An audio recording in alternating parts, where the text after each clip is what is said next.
Corpus Christi resident Kevin Davis strangled his mother before hitting her in the head with a hammer, splitting her skull. Davis then swirled her brain around before sexually assaulting her corpse. Davis was sentenced to life in prison for the crime of a mom who he described as the best. In 2014, Kevin Jazreel Davis argued with his mother, 50-year-old Kimberly Hill, in the Corpus Christi, TX, apartment he shared with her and his sister, Destiny. On May 26th, Davis called 911, reporting that he'd just murdered his mother. Once at the police station, an 18-year-old Davis vividly detailed the day's events, sometimes with a smirk on his face. What he told detectives was gruesome and shocking. Kevin admitted bashing in Hill's head with a hammer, swirling her brain around, and then sexually assaulting her corpse. On the morning of March 27, 2014, Davis, bored and frustrated with life, told his mother he did not like people and that he wanted to commit suicide. Obviously caught off guard by the statement, Hill allegedly told her son that she could not stop him, that was what he wanted to do. Kevin later told police hearing this from his mother enraged him. It was then he decided to take her life. As Hill sat on the couch in the living room, Davis came up behind her, attempting to strangle her with a cord. Hill began screaming. Kevin panicked, retrieved a hammer, and began bashing in his mother's skull. Davis struck his mother in the head with the hammer at least 20 times, splitting her skull in the process. Davis then retrieved a kitchen knife that he inserted inside his mother's head wound. He swirled her brain around to make sure she was dead, Kevin claimed, and then inserted his hand inside the wound. He would tell detectives during a taped interrogation that his mother's brain felt like putty. Kevin then dragged his mother's lifeless body to her bedroom and raped her corpse. When he finished the sadistic act, he went to a neighbor's house, saying he just killed someone and needed help. The neighbor dialed 911. Police arrested Davis without incident. At the police station, he made a full confession of the crime, giving details that even seasoned detectives found highly disturbing. Watch part of Kevin Davis's confession. During the interrogation, Davis told detectives that he originally planned on killing his sister, too, but changed his mind. He further admitted that he often fantasized about having sex with dead bodies. With a smirk on his face, Kevin also told the detective that he was a virgin before he raped his mother. He stated, "I guess I've lost my virginity to a corpse," as he gently laughed. What did Kimberly Hill do to warrant such a violent death? Nothing warrants a son murdering and sexually assaulting his mother, of course, and Kevin could not give detectives one good reason for the crime. According to Kevin, she was a great mom that did not deserve what he had done to her. He said that she was the best mother in the world, and went on to say, "I am a terrible, disgusting person." Kevin admitted that he had the best mother in the world, telling detectives that she did nothing to deserve what was done to her.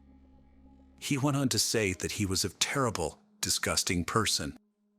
In reality, Kevin was a serial killer in the making, a psychopath who took sadistic pleasure in hurting other people. Although diagnosed by a psychologist with antisocial personality disorder, the doctor said he knew right from wrong when he brutally murdered and raped his mother. He readily admitted that he would kill again if ever released from prison. He also confessed to then fleeing the crime scene on his bicycle. Before he did that, though, he left several handwritten notes for the police, one of which read, "Chase me. Sorry for the mess. KD." But, after a while, he decided against leaving town and called 911 to report his mother's killing and his crimes. Despite admitting to the murder and making a videotaped confession, Kevin Davis pleaded not guilty to the charges in court. He later changed the plea. Davis smiled at the jury as they sentenced him to life in prison. He serves his time at the Jester 4 facility in Richmond, Texas, and is eligible for parole in March 2044. Story number 2. Story of the Killer Priest. We will be exploring the story of a killer, a priest that seemed to be normal, nothing strange or nothing weird about him. However, he did have a dark side. It turns out that not only was he a pervert, but he was manipulating people as he saw fit, especially women. And now, without further ado, let's dive into the story of Gore. We're going back in time in the 50s in France. And we need to take note that the church at that time had a very important place in people's lives.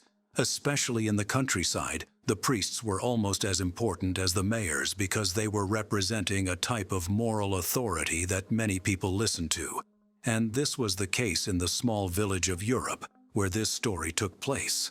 A town that had about 400 villagers, Gore was born on the countryside, and his family was very Catholic. They raised him so that he can have a career in religion as a priest, and even if that was not his first choice, that is exactly what he became. It is in 1950 that Guy became a priest at the Church of Europe. In appearance, this young man looked like the ideal priest. He was nice, friendly, kind, and very dynamic. Anything linked to religion, he did it very, very well. He had a lot of great ideas to help the village grow. He created a choir, a group to play in a theater piece. He did organize multiple excursions for the kids, and he was known to have created a soccer team for the boys of the village. The older people thought that it was very modern for him to bring all these items to the village, and the younger generation thought it was pretty amazing and appreciated the modern aspect that he brought to the town and to the religion. Dewar was apparently also a beautiful man, and the ladies found him very charming. Now, as I have mentioned at the beginning, underneath this whole angelic disguise guy was actually hiding a dark secret. His personality, he had a thirst for colel pleasure, and he was using his charm to get closer to the ladies. After a lot of perversity and manipulation, a lot of the women actually gave in, and none of the women spoke as they were afraid that no one would believe them and did not want to be seen as the shame of the village. It is in 1953 that things took a different turn for Guy Dyer, and an incident happened that changed the plan of the priest. A girl fell for his charm, and guess what happened? She became pregnant. Now, of course, the priest denies everything, and he says that he is not the father. He threatens the girl and says that if she does not stop, he will file a complaint for defamation. Now, having a high influence in the village, Guy says that this is nonsense, and it is impossible for him to be the father. And of course, having such an high influence, his followers believed him. He was even summoned in front of his superior, the bishop, to which he lied to you and denied the whole thing. And of course, this whole situation was shut down in reality. He was actually the father, and he actually took the girl to another village to give birth, where he convinced her to give away the child. And of course, that story was never heard of or told to the villagers, or we could say maybe presume that if people knew, they decided not to say anything, because the priests had such a high influence on the villagers that they did not want to go against him. Once the story died, Guy went back to his normal ways and kept manipulating the people like he did before. But there was another incident in 1956. Uruffe Faze, 19 years of age, got pregnant, and again by Guy Dyer. Contrary to the other women, Uruffe did not want to give away her child for adoption. Not only that, but she wanted to raise him in the village of the Uruffe, where the priest was terrified, and he was afraid that eventually the child would grow up and resemble him. He was also afraid that this woman would actually speak. Eventually, speaking of which, in 1956, rumors started to make surface. A lot of parishioners were becoming pregnant in mysterious ways, and no one knew who the father was. The priest then starts to think about a plan and ask a military man from another village to come to town and pretend that he was the father. Unfortunately, that strategy did not work out, and no one believed the soldier was the father. That only made things worse for the mysterious pregnancies. December 3rd, 1956 is a date that changed everything, for the priest Kai brings Rain in on a deserted road to try and convince her one more time to give up the child. She refuses again, and she was tired of the priest's request. So you know what she did. She got out of the car and started to walk back the opposite way back to the village. At night, Guy Dyer got out of the car and pulled out a 6.135 caliber pistol and fired 3 shots. The 3 shot hit Regine in the back of the neck, and she died on the spot. Once the crime committed, the priest walked to the victim, undressed her, and took out a knife and started to open Regine's stomach. From her stomach he removed the baby girl that was still alive. The priest committed again an act that cannot be forgiven. He strangled the baby, stabbed it, disfigured it, and he did all the thinking to himself that, if the baby is massacred that way, there would be no DNA, if you want to call it that way, no DNA to trace the baby back to him. The disappearance of Regine was actually reported in the evening, and the weird part is that the priest joined the search party to find Regine. Can you imagine that situation? I mean, the killer is with you in the search party trying to find the person that he just murdered. Is it just me, or that is just like Twisted? The body was found very quickly, and because the priest was not an assassin, he didn't, think about cleaning up the crime scene, so it didn't take long for the cops to find the murder weapon, and they found the weapon casing that linked back to the priest. So the priest is now a suspect, and when asked during the interrogation, the priest denied everything. However, because of all the pressure he was getting, he just cracked and admitted everything. Now that story came out and everyone was devastated in France because he is now a criminal, and the church asked for Guy to be locked up with a false name so that it would not affect the church, and also the main reason was to make sure that the crime was not associated to the church. The court addressed the case of Guy Desnoyers on January 24, 1958. Of course, the villagers and the public opinion wanted the priest to be sentenced to death. The life of Guy was defined as a person that did enjoy luxury, sexual relations, and admired his own authority, and on his side, the priest was asking forgiveness because he had no clue what he did wrong. The jury did provide their verdict, and for most, they said that he was guilty of double murder. Of course, there was Regine and the baby. However, they did not want to sentence him to death. The jury did not want to send someone associated to the church to the scaffold. The priest Guy Desnoyers was therefore sentenced to perpetrated work. Now that situation raised a lot of questions regarding the responsibility of the Catholic Church, and this is still a question that is being asked nowadays, especially for the priests who like other kids, if you know what I mean. There was an investigation that was done, and the report came up saying that the church knew the dark side that he was hiding before he was pronounced priest. His superiors noticed that he did not have a lot of faith, and he was not really a believer in Catholic religion. The investigation did show that before being priest in a Uruffe, he was sent to Plymouth. While he was there, he did have a sexual relation with his parishioner, and instead of removing his status, they just transferred him to another city. Even there, his weakness for women did not stop, as he did have multiple sexual relations. You would think that the church would revoke his status, but instead he was just transferred to Europe, where the church was isolated and his temptations might be lower. But as we have seen, this was not the case. Desnoyers was released in 1972. After being detained for 22 years, he was the oldest prisoner of France. Once again, the church came to his help after he was released from prison. He was welcome in a monastery in Brittany, where he stayed there until he died on April 21, 2010, at 90 years of age. Now we go to story number 3.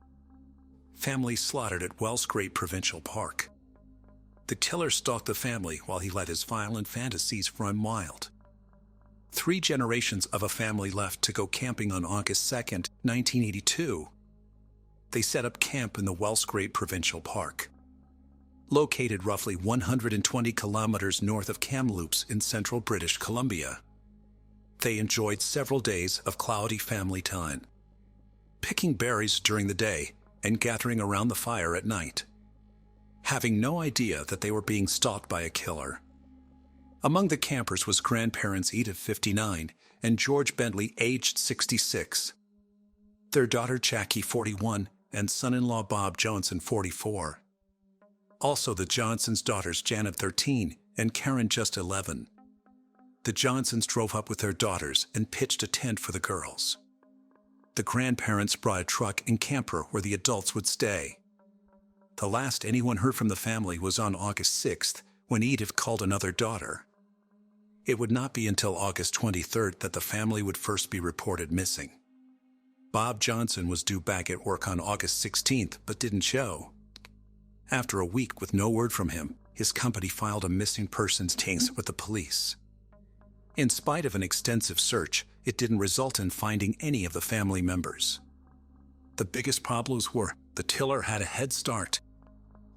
With plenty of time to kill, get rid of the victim's bodies, and cover his tracks.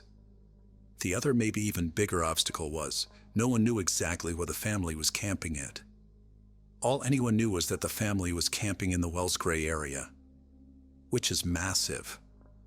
They had no idea where to even start, let alone being able to follow a trail to find the family. It would take 3 more weeks and a mushroom picker to find the family. On September 13th, the current discovery of the Johnsons' 1979 Plymouth was found. It had been burned beyond recognition as it set off to the side of a mountainside logging road. The car held the bodies of the 4 adults in the back seat and the 2 young girls in the trunk. The bodies were burned so thoroughly that when it came time to bury the family, they were all placed together in one child-sized casket. Through a forensic examination of the remains, it was determined they had been shot with a .22 caliber firearm. Locals were able to tell investigators where they had seen the family camped at. An examination of the area would turn up .22 casings, which helped identify the weapon used as a Remington pump-action rifle. What wasn't at the campsite was the truck and camper, the boat, and camping gear brought with the family, or any trace of the family at all. With no suspect in custody or even in sight, the media was pushing for answers. A tip came in that the family's truck and camper had been spotted. The witnesses said it was being driven by 2 French Canadians in central Canada. The media sprang into action, throwing this up as their headline and demanding the killers to be caught. In April, with still no leads, the investigators knew they needed to get creative. They reenacted what they believed was the crime scene for TV cameras and aired it across Canada. The next month, the police drove a replica Ford camper truck to Ontario and Quebec, in an attempt to draw awareness for what people should be looking out for. What it did instead was flood the investigators with over 13,000 tips and sightings of the replica vehicle. The reward was raised from $7,500 to $10,000 for information leading to the truck. None of the tips led to the discovery of the camper and truck. It would be found by sheer luck. 2 forestry employees were working on a logging road and stumbled across it. The camper had sat there on Trophy Mountain for 14 months, only a few kilometers away from the crime scene. The camper was burned out like the car holding the family's bodies. This left the authorities to believe they were looking for someone local to the Wells Gray area, and not 2 French Canadians as they had been searching for, since it was more likely that a local would know about the logging roads and the area in general. Taking a closer look at the person who lived closest to the crime scene led them back to David William Shearing, 24. They had received a tip about him earlier in the investigation. When they followed up, the tipster had quite a bit to tell them. A year earlier, Shearing had asked him about re-registering a Ford truck and how to repair a hole in its door. This was a tip that the police had never divulged. After finding the truck, it had a bullet hole in the door. After an interrogation by the Royal Canadian Mounted Police, Shearing confessed. He went so far as reenacting the murders for the detectives. He turned over evidence that he had stolen from the family and the murder weapon, the .22 caliber Remington rifle. The ballistic test would prove that this was the weapon used to kill the family. The same weapon that had been hanging on his wall the very first time the authorities went to ask him about the family, right after they had been reported missing. Maybe it was because his father was a prison guard or his brother was a sheriff. But Shearing wasn't suspected when first interviewed. In his confession, he gave details of how it all happened. He had first noticed the family when he set up camp, fixating on the 2 young girls.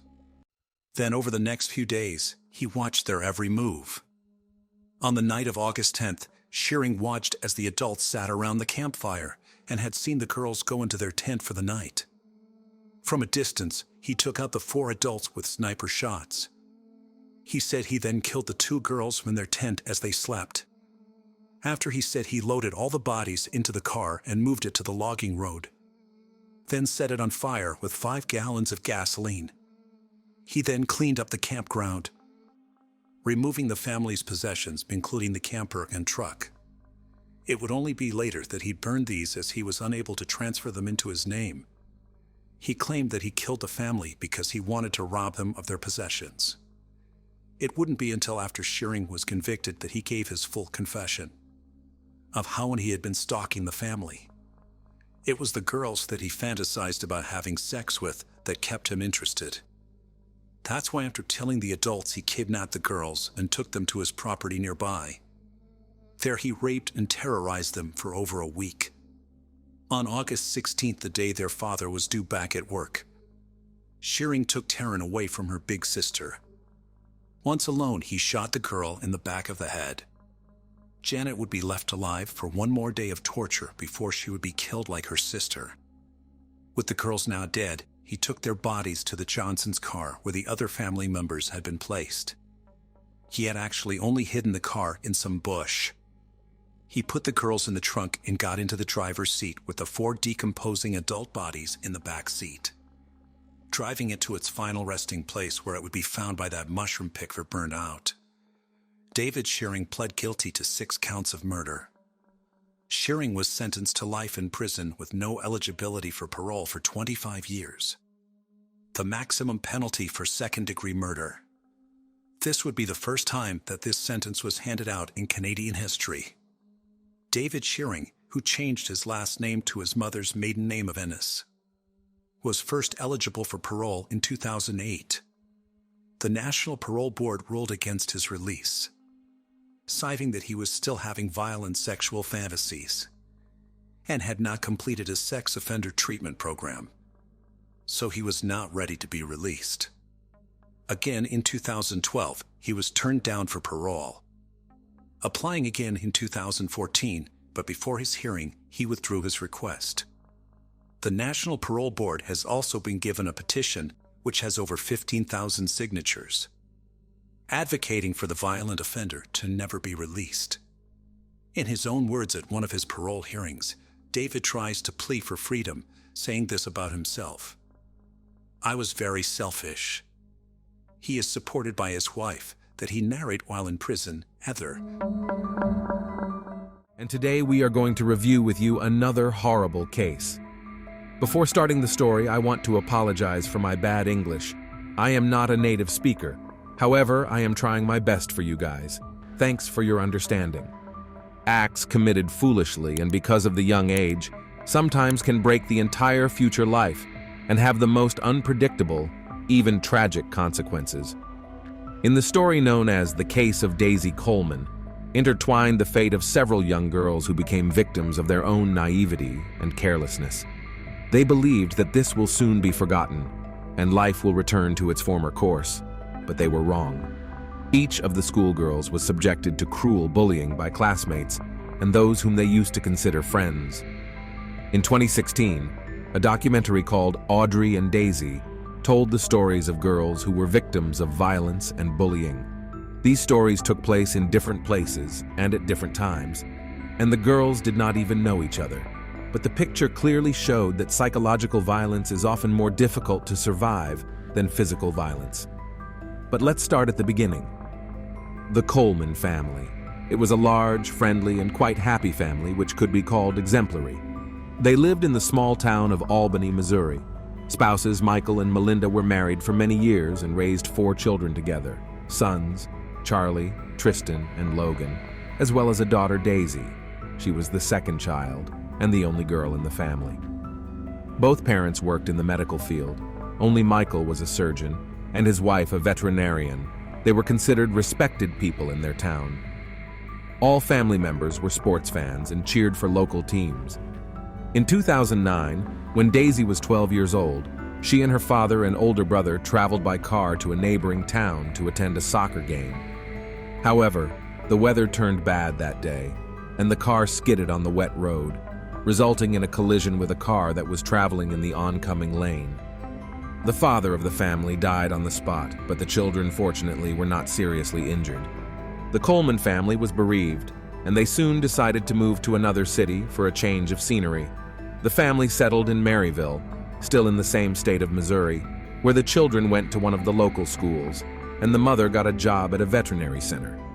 Gradually, they recovered from the loss and began to make plans for the future. Daisy was actively engaged in dancing and gymnastics, and was also a member of the school cheerleading team. In addition, the girl discovered another talent. She drew very beautifully and dreamed of becoming an artist or designer in the future. At school, she had many friends who characterized her as bright, kind, open, and cheerful. Daisy had a best friend named Paige, with whom they were practically inseparable. The girls went to school together, were on the same cheerleading team, and attended the same dance studio. They often stayed overnight at each other's houses, which became a common occurrence. On January 7th, 2012, when school was on winter break, Paige once again stayed overnight at her friend's house. They watched movies, ate sweets, and chatted, and when everyone went to bed, Daisy sneaked down to the home wine cabinet and stole a bottle of hot liquor from there, which she and her friend drank. After midnight, Daisy began texting a local hottie, 17-year-old Matthew Barnett, who was considered one of the most popular guys in school and was an up-and-coming soccer player. He was friends with her older brother, Charlie, with whom they were in the same class and often visited the Coleman family home. Daisy was flattered by the attention of a grown boy, and she was eager to chat and flirt with him. When she wrote that she was spending the night with a friend, Matthew invited the girls to a party at his house, suggesting that they have fun without their parents. They eagerly accepted his offer and quietly left the house, escaping through Daisy's bedroom window. Soon Matthew and his buddy came to pick them up, and the young men headed to his house, where several other kids from their school were waiting for them. Nightmare party. The party was held in the basement of the house, which the young people got into through the garage. As soon as Daisy and Paige went inside, they were offered alcoholic cocktails that the guys had made themselves. Matthew was particularly persistent. He poured Daisy one drink after another, and she drank it eagerly, trying to impress him. At one point, Paige tried to intervene because she thought her friend was already pretty drunk, but she was asked to stay out of it. At the party was a guy named Nicholas, whom Paige had long had a crush on. He approached her and started flirting with her. They drank together, and afterward, the high schooler offered her privacy in another room. Paige agreed, realizing what would happen next. Their intimacy didn't last long, and when they went back inside, Daisy wasn't in the large room. The door of the next room, where the bed was slightly ajar, and Paige saw that her friend was lying there almost unconscious, and Matthew, taking advantage of her condition, had become intimate with her. In addition, another member of the party, named Jordan, was filming what was happening on his cell phone. As it later turned out, he also took advantage of Daisy's unconsciousness and had sexual intercourse with her. The boys put the girls in the car and drove them back to Daisy's house. Paige had sobered up a little by then, but her friend was still half conscious and unable to stand on her own. Soon, Daisy started throwing up, and the guys literally dragged her out of the car. While Daisy was vomiting, Matthew tried to gather her hair, but he was not doing a good job. Daisy's hair and clothes ended up soiled. The guys told Paige to go inside, and they would stay with her friend until she sobered up a bit. Paige believed them and went back into the room through the window without waking anyone. She laid down on the bed, and since she was still drunk, fell asleep right away. In fact, the boys tricked Paige, and as soon as she returned to the house, they left Daisy lying on the cold ground on a January night, having first taken off her jacket. They later explained their actions by saying that they were afraid someone would see them with a drunken minor and call the police. They allegedly took off the jacket because Daisy was vomiting and had soiled it. Apparently, Daisy lay outside in sub-zero temperatures for several hours before she came to her senses. According to her recollection, at first she thought she was dead because she couldn't feel her limbs, couldn't move or scream. She was also not wearing shoes or socks, but no one could explain where they had gone. Her wet hair was frozen to the lawn, and she had to make an effort to lift her head and look around. Daisy crawled to the doorstep of her own house and slammed her hand on the front door several times.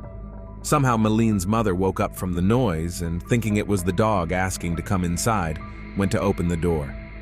Melinda almost lost her senses when she saw her daughter lying on the porch in a helpless and semi-conscious state, undressed and without shoes. The mother shouted and woke her sons, who immediately rushed over and helped to carry her sister into the house. She was wearing only a t-shirt and thin pants, and her limbs showed signs of frostbite. Daisy could not speak, but only sobbed occasionally. She was shaking violently and smelled of alcohol. At first, the mother tried to keep her daughter warm by wrapping her in blankets, but quickly realized that it wouldn't help, so she told her sons to carry her sister into the bathtub. There, Melinda began removing her daughter's clothes and saw that her thighs were covered on the inside with bruises and abrasions. She immediately realized that her daughter had been abused and called the police and medics. Until they arrived, the mother warmed Daisy with warm water. As a medical professional, she knew what to do in such cases to avoid harm and minimize the negative effects of frostbite. At the hospital, Daisy's condition raised serious concerns. Tests showed that her blood alcohol level was twice as high as normal.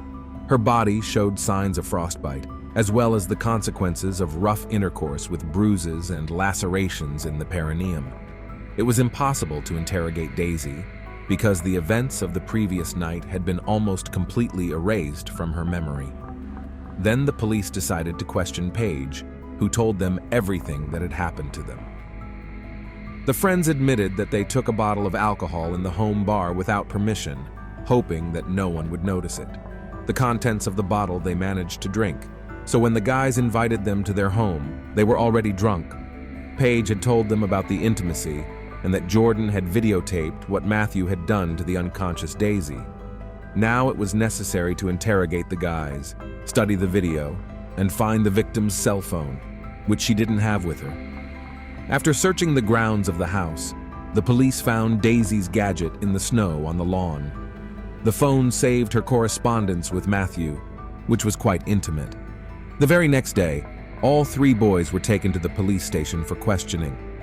Matthew confessed that he had organized a party in his house, to which he invited two girls. He confirmed that the girlfriends were already drunk when they came to them, but they, according to him, were aware of their actions, understood what was going on, and willingly agreed to everything. At first, Matthew categorically denied that he had bought Daisy a drink, but soon began to confuse his own testimony and confessed that he poured her alcohol to melt the ice in her heart. But he insisted that Daisy was conscious during the intimacy and that it was consensual, using contraception. Matthew went on to say that he drove Daisy and Paige home. Daisy felt sick, she was vomiting, and then he decided to take off her jacket so she wouldn't get dirty. Her shoes, he reasoned, she had taken off by herself for some reason. The young man assured that when he and his friends left, they were sure that Daisy had gone to her house. Jordan admitted that he filmed Matthew and Daisy's intimacy on his phone and even managed to show the video to a few friends, but then decided to delete it. Nicholas also admitted that he and Paige had sexual intercourse and noted that she was okay with it. After questioning, all three guys were taken into custody. Nicholas was the only one who did not deny, cooperated with the police, and confessed to everything, and was the first one who was immediately sent to a juvenile detention center. Detectives found the situation with his friends less clear-cut. The local sheriff sided with Matthew and even praised him for taking the girls home, but the sheriff deliberately omitted the fact that one of the friends was left in the cold in a semi-conscious state, previously undressed. Also, for some unknown reason, the video, which was filmed by Jordan and which could have helped to shed light on the state in which Daisy was during the intimacy, was not even tried to restore, considering this detail irrelevant. Crucial to the trial was Daisy's testimony, which she gave on the very first day she was in hospital. She did not, as I said, remember the events of that night, but when asked by a police officer whether she herself could have offered intimacy in exchange for alcohol, Daisy allowed for that possibility. Later, Coleman denied this, saying she didn't hear the question and was still not well aware of what was going on. But this verbal trap allowed the charges against Matthew and Jordan to be dropped. In addition, as it turns out, Matthew Barnett's grandfather, who was once a police officer himself and later went into politics and became a state representative, became involved. Moreover, the sheriff, who empathized with the guys, noted in court that he did not consider the girls to be victims at all. In the end, the young men were acquitted and released from the courtroom. Physically, Daisy recovered a few weeks after those terrible events, but mentally, she remained a wreck. Daisy went back to school, hoping to return to a normal life, but instead of support and sympathy, she faced severe peer bullying. Most of the students took the side of the popular handsome Matthew, and Daisy and Paige were called liars and easy girls, ready to give themselves for a bottle of alcohol. Coleman was kicked off the school cheerleading squad and literally became a pariah everywhere she went, even though her brothers tried to stick up for her. Daisy regularly received anonymous calls and texts that were abusive or threatening, and her mother received similar messages. Her best friend and her mother stopped communicating because she was also a victim of bullying and had to transfer to another school. Gradually, Daisy fell into a deep depression, began to avoid any contact with others, and even tried to settle accounts with life. The last straw was the arson of the Coleman's house, after which they finally convinced themselves that it was simply not safe for them to stay in the city, and decided to move to another state, where Daisy could normally finish school. A few years later, when Daisy was already in college, an influential online publication publicized her story, and once again drew public interest in Daisy. This time, however, a host of people across the country, many of whom had experienced something similar, or had also been victims of bullying, stepped forward to speak up for her. And soon, a documentary film, Audrey and Daisy, was made, raising the issue of violence, harassment, and bullying. The second character in the story was a girl named Audrey Pott, who lived in California. A similar story happened to her at about the same young age, after which she also became an outcast. The schoolgirl fell into a depression from which she could no longer get out of, and took her own life. Before leaving, she wrote on her internet page that her life was destroyed, and she saw no point in hanging on to it any longer. This documentary project and the public support it received inspired the Coleman family to continue to fight for justice and get the investigation reopened. This time, Matthew Barnett was still found guilty, but was sentenced to only 4 months of probation, and he also paid the victim a laughable amount of less than $2,000. After graduating from college, Daisy moved to Colorado, where she planned to start her life with a clean slate. She found a use for her talent as an artist, taking a job as a master at a tattoo parlor. At the same time, Daisy was offered to take part in another documentary project, and she readily accepted. For a while, it seemed to her that everything was getting better, but in the summer of 2018, trouble came to her family again. Mom and younger brother Tristan decided to visit Daisy and went to her by car. But on the way to another state, they got into a car accident, as a result of which the young man died on the spot, and Melinda was taken to the hospital with serious injuries. This tragedy undermined Daisy's already unstable emotional state. She became withdrawn again, didn't want to socialize with anyone, and withdrew into herself. On top of that, she learned that she would never be able to have children.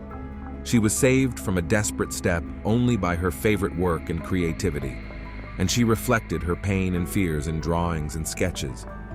Soon, Daisy began to complain that a stranger was stalking her. She again received threatening and abusive messages, but worst of all, he repeatedly came to her house.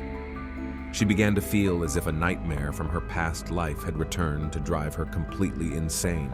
Coleman went to the police several times, talking about the mysterious stalker and that she felt threatened by him, but her statements went unheeded. In addition, Daisy discovered that the second key to her house was missing and assumed that the man stalking her had stolen it. On August 4, 2020, police arrived at Daisy's house, called by Melinda. She couldn't reach her daughter and assumed the worst, so she called for help, asking the police to drive over and see if everything was okay. Daisy was home and admitted she was very scared, but the police found no intruders, either in the house or nearby, and so quickly left. A couple hours later, Daisy called her boyfriend via video link. She was crying, talking about how she couldn't take it anymore, and then pulled a gun out of her desk drawer and shot herself. The guy immediately reported the incident to the emergency services and went to his beloved, but it was too late. Daisy died at the age of 23, Daisy became the third member of the family to pass away prematurely.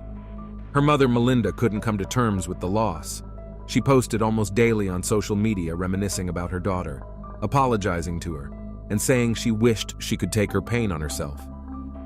A few months later, the 58-year-old woman left one last post with an old photo of all her children together. She admitted that she couldn't bear to live with the pain, and afterward she voluntarily left this world, shooting herself just as her daughter had done. Of the once large, loving, and happy family of 6, only brothers Charlie and Logan remained. When they wanted to take some of their sister's belongings as a memento of her, it turned out that the salon where she worked had been robbed and the albums with her exclusive sketches were stolen. As for Matthew Barnett, his life is quite successful now. He graduated from a prestigious college and decided to follow in the footsteps of his influential grandfather. When Matthew learned about the death of his mother and daughter Coleman, he dryly expressed his condolences on his page on the internet. And today we're going to take a look at another horrible case with you.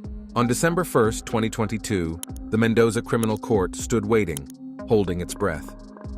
The atmosphere in the courtroom was tense, and the surrounding area was filled with people waiting for the verdict. On the dock sat a woman aged 32, dressed in a black dress, with white beads around her neck. Her face expressed not a single emotion, and her eyes burned with only equanimity and restraint. She was preparing to hear the judgment that would determine her fate and leave a mark on history. Everyone in the room had known this woman for many years, but now they were faced with a mystery that was difficult for them to understand. Outside the courtroom doors, the approaching footsteps of the judge could be heard, like the pounding of a heart, echoing in the silence and felt in every corner of the place. Everyone knew that what was at stake today was not only the fate of the woman in the dock, but also the truth that had remained in the shadows for so long. There was a whole story behind this woman, the events of which were as mysterious as she was. The truth of this real crime is hidden in the details, and the trial becomes a real challenge for all involved. Minato is a small town hidden among the mountains and valleys of the Argentine province of Mendoza. This is the place where nature reveals its most beautiful colors. In autumn, the streets are sprinkled with golden leaves, and the mountain peaks are painted in shades of orange and red. The residents of Minato know each other well, and everyone can tell the biography of their neighbors. Here, people share joys and sorrows, support each other in difficult moments, and celebrate important events together. In this secluded place, among the mountains and valleys, Rolando Angel Aquino and Karen Oviedo began a romance that would later shake Minato and all of Argentina. When the streets of the city, surrounded by colors of autumn gold, as if frozen in anticipation of something long awaited, the fates of the two young people of this story intertwined. Rolando Angel Aquino, a man with a magnetism capable of attracting the attention of others, could not help but notice the exciting gaze of Karen Oviedo. She was a woman with fire in her eyes, a passion for life, and an energy that instantly won his heart. The young people were very similar in their interests and dreams, and the determination and entrepreneurial thirst of both inspired them. This meeting was an accident that gave them a chance for true happiness. Finally, they found in this relationship what they had been looking for in others for so long. So in 2016, the lovers started living together and opened their own business, a warehouse, which was located in the house where they lived. Karen has always had a special eye for detail, and she lovingly created a sign on one of the windows for customer service. Next to it were lists of items for sale. It was their little corner that they were rightfully proud of. The people of Minato watched this happy and determined couple with interest and respect. Everyone wondered who these young people were and how they managed to accomplish so much. Many people knew Karen from childhood, but Rolando remained a mystery. No one knew anything about his past, except that he came from Bolivia. Rolando not only ran the business with Karen, but also worked at the fair in Guimalin, where wholesale fruit sales were held.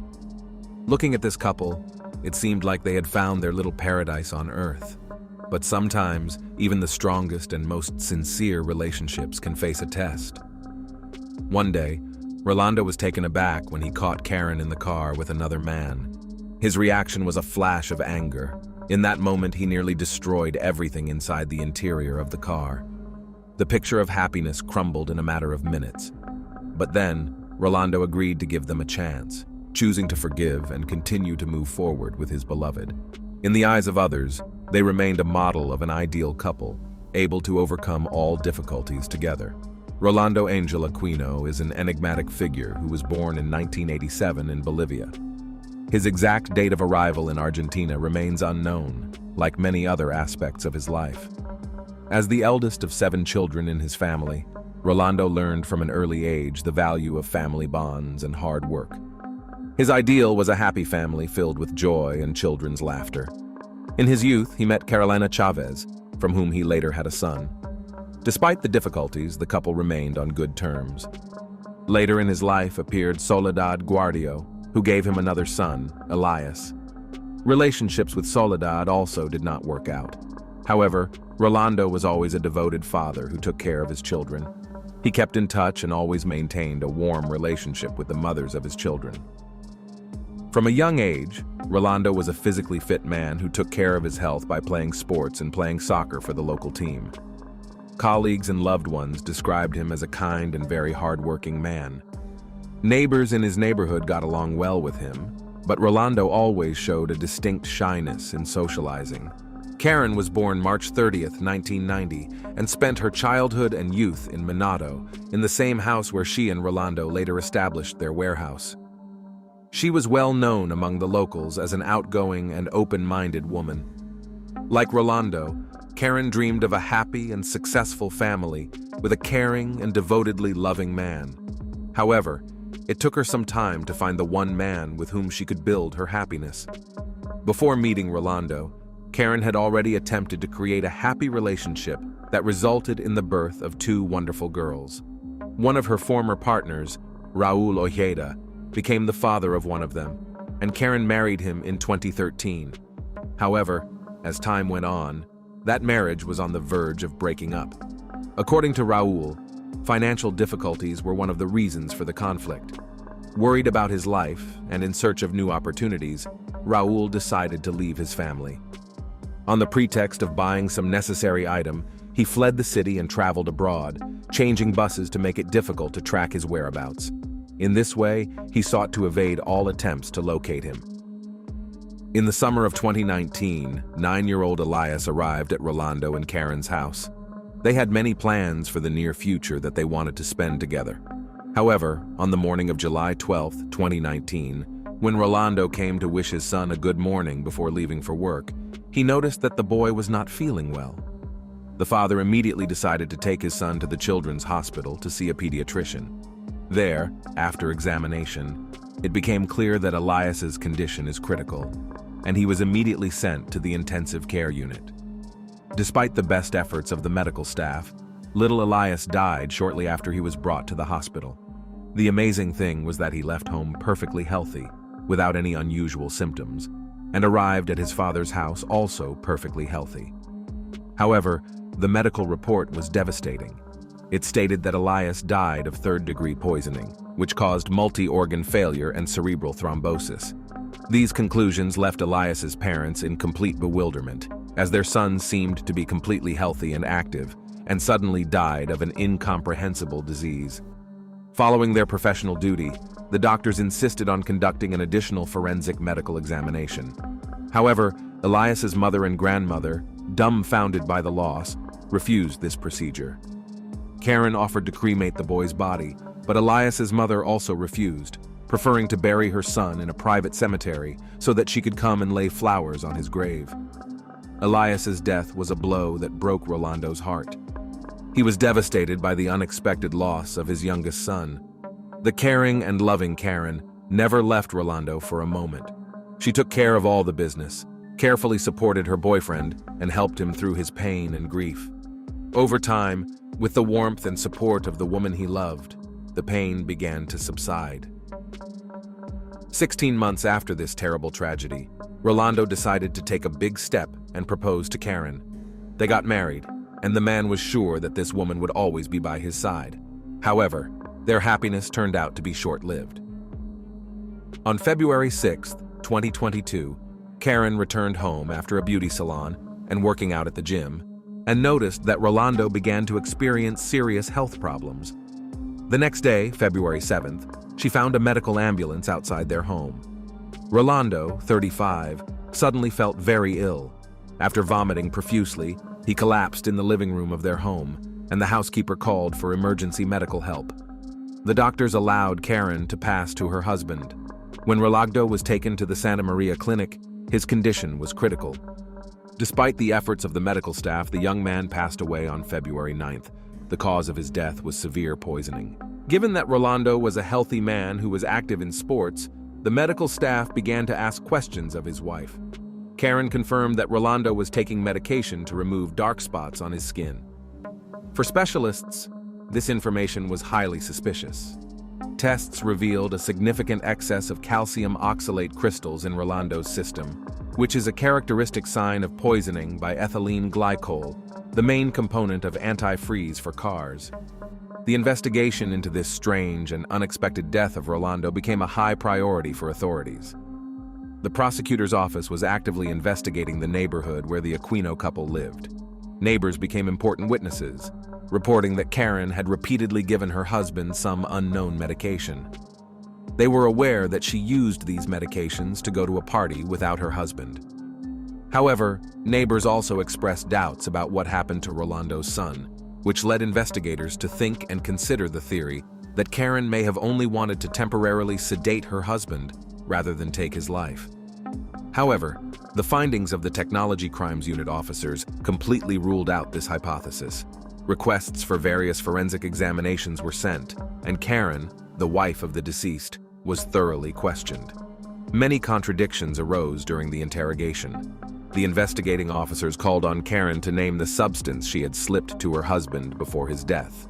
The woman claimed that it was just a skin blemish remedy and that she had administered it through an IV. However, when she was asked to provide a vial of the solution, Karen said that the housekeeper had already thrown the drug away. A further interview was then conducted with the housekeeper, Claudia Cortez, who denied Karen's statement regarding the discarded vial. She also reported that she had overheard a conversation between the couple in which Rolando expressed dissatisfaction with the medication he was receiving. Karen was detained during the investigation, and her cell phone was seized. Rolando's family, friends, and teammates were shocked by the news of his death. For visitors to the Aquino couple's warehouse and other locals, it was also a shock. No one could understand what had happened or why the father of the family had bid farewell to the world so suddenly. Raul, Karen's ex-husband, was extremely surprised when rumors of a deliberate poisoning began to spread. He claimed that his ex-spouse was always affectionate and never violent towards him. After analyzing the suspect's phone, it was discovered that Karen had searched a search engine for information on the deadliest poisons and how to clear her search history. In addition, records of her 2 ethylene glycol orders from an online store were found. The Agency for Toxic Substances, as well as the U.S. Centers for Disease Control and Prevention, found that it is a synthetic substance that absorbs water and is used in the production of antifreeze. This product is odorless, has a sweet taste, and is extremely dangerous to humans. With the preliminary results of the forensic examination and all the information discovered, the prosecutor's office charged Karen with willfully poisoning Rolando with a poisonous substance diluted with orange juice. Consumption of this beverage caused Rolando's health to seriously deteriorate, and he died. A series of strange and tragic events in the Aquino family forced the authorities to take drastic action. By mid-February, with enough evidence against Karen, an aggravated murder charge was filed. In parallel, suspicions surfaced as to the cause of 9-year-old Elias's death, triggering a new investigation. The prosecutor's office decided to conduct a detailed investigation into the boy's medical history. The mother claimed that Elias was fully healthy and active, and that he had suddenly gone into a coma while at his father's house, from which he never came out. The boy's death certificate indicated that the cause was a malfunction of his internal systems and cerebral thrombosis. However, investigators persistently doubted that Elias, at age 9, could have died of such causes, especially given his overall health. The prosecutor's office requested information about possible purchases of ethylene glycol and received a response confirming that Karen purchased the poison on July 2, 2019, shortly before the boy arrived at the Aquino home. Information from Elias's relatives also confirmed that Karen insisted on cremating his body, but the birth mother rejected the idea and preferred to bury her son. The evidence gathered was enough for prosecutor Claudia Rios to file new aggravated murder charges against Karen on March 4th, related to the poisoning of Elias. On March 14th, a judge ordered pre-trial detention for the woman, who tried to appeal, but the judge rejected it, affirming that she should remain behind bars until the trial began. That trial began 10 months later and was an important step in unraveling this complex and dark story. The long-awaited trial began in the Mendoza Criminal Court, attracting public and media attention. November 28, 2022 was the beginning of the nationwide trial of Karen Oviedo. 2 indictments were pending. The first, led by prosecutor Fernando Guzzo, concerned the murder of Elias, and the second, involving Claudia Rios, touched on the murder of Rolando. When the trial began, Rolando's eldest son, Javier Aquino, who was only 15 years old, appeared as a plaintiff, supported by counsel. Prosecutor Guzzo argued that Karen killed first Elias, and then his father by giving them ethylene glycol mixed with orange juice. This led to the severe poisoning and death of the son and father. Karen's defense representatives sought to refute the charges against her. They argued that Rolando was violent and abusive to their client, and that there was no credible evidence to support the allegations. The defense also stressed that Karen had no motive for the murder. Why would she kill Elias? Obviously, little Elias could not have posed a threat. Karen's attorney pointed out that the house, cars, and business belonged only to her. He also argued that her client had not made any purchases through her phone, and why would she have searched the internet for information about poisons when she had already used ethylene glycol to poison Elias, as the prosecutor claimed. The lawyer emphasized that while the actions that led to the deaths of the father and son are heinous, it does not give the right to indict a person until they are fully proven guilty. The defense attempted to sow doubt among the jury by arguing that the charges against Karen were false, and Karen claimed that the antifreeze purchase could have been made by her partner by hacking into her account. She also claimed she had an alibi for when her husband was poisoned. On February 6th, Karen was not at home when he began having health problems. The defendant, known to the media as the Guaymalan poisoner, was given the opportunity to speak after the initial phase of the trial was over. Judge Diego Liberty allowed her to speak, and Karen passionately argued that she was being accused of a horrific crime she did not commit.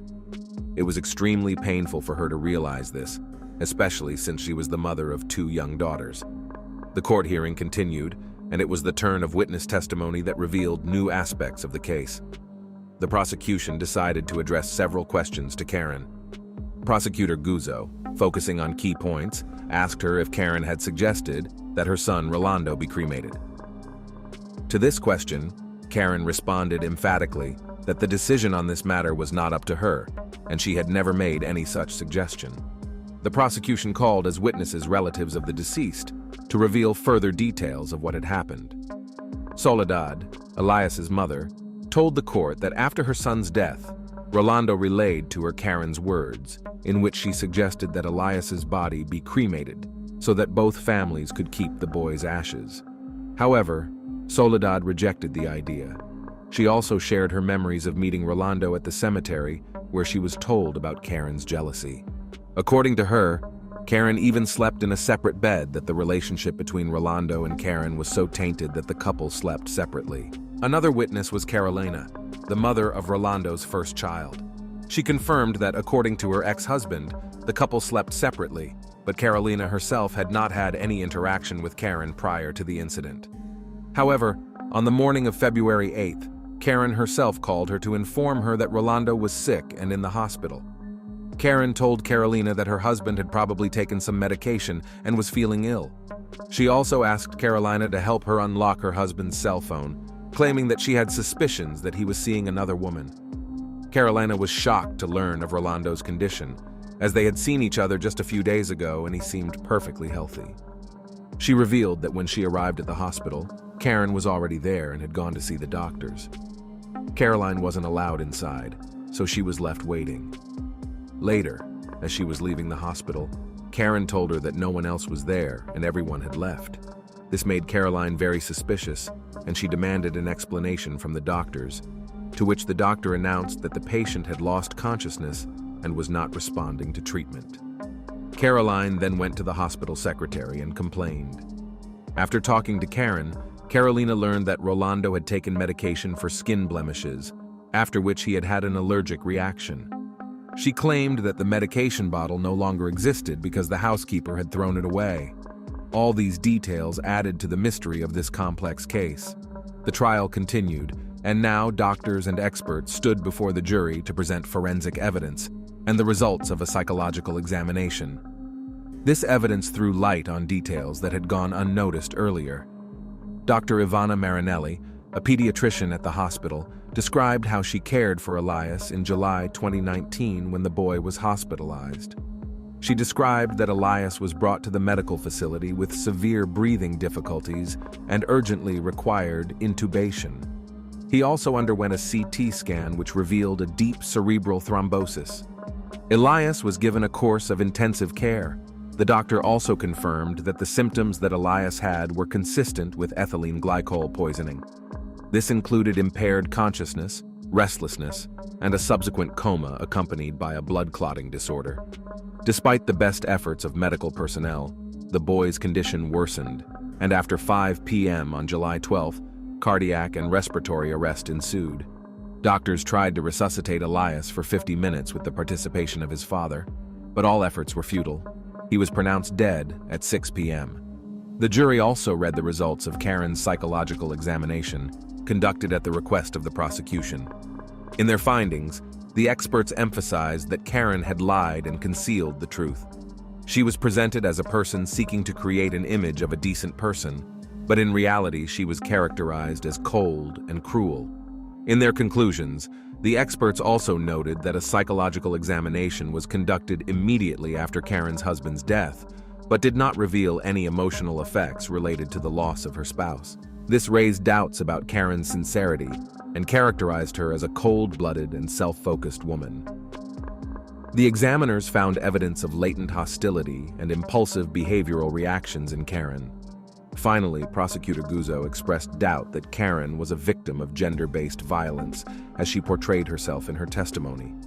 All of this information described the true psychological profile of the defendant. The long weeks of tense waiting and continuous court hearings came to a close.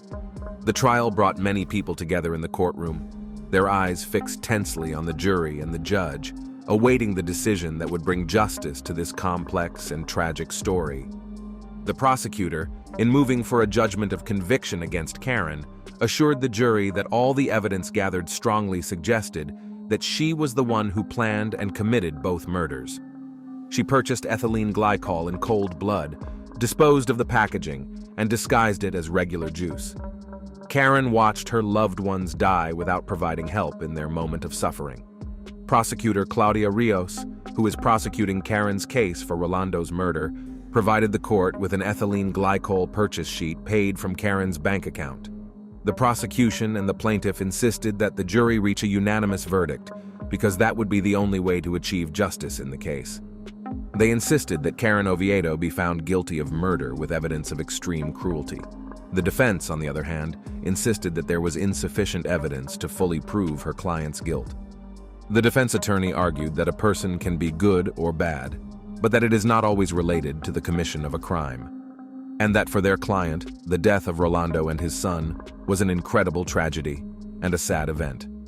However, despite the arguments of the defense, Karen Oviedo has put herself on the list of Argentine criminals who poisoned their victims. After a long silence and tense waiting for the verdict, the jury made their decision. They handed down a unanimous verdict. Karen Oviedo was found guilty of killing Elias and committing the crime with particular cruelty. She was also found guilty of Rolando's aggravated death by insidious procedure. Karen, standing in her black outfit with white beads around her neck, listened to the verdict without apparent emotion. The jury reached a guilty verdict. She was awarded a life sentence in prison. Karen Oviedo, the woman in the dock, tried to escape punishment for the treacherous murders that shook society and left many unsolved questions. Her plans to cremate the bodies of the victims may have been her last attempt to escape the punishment she deserved. However, despite her tricks, the court and jury did not give in and rendered a just verdict. So why did Karen Oviedo kill her loved ones? That remains a mystery. She had everything she needed to be happy. Perhaps the motive lies in the depths of her own soul, in jealousy, self-interest, pride. Karen refused to admit her guilt, which is why the motives behind this horrific crime remain unclear. Karen Oviedo will now face long years behind bars, pondering what dark forces may have so badly ruined her and those around her. This is a story that reminds us that even the closest of relationships can hide terrible secrets and mysteries, and that true love and loyalty must always come first.